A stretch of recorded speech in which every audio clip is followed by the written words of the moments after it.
Want to move all your notes from your old iPhone to your new one? First, unlock your old iPhone and open the Settings app on your device.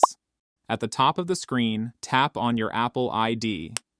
In the Apple ID menu, tap on iCloud. Under the Save to iCloud section, look for the Notes option, then click it. Turn on the toggle for Sync this iPhone.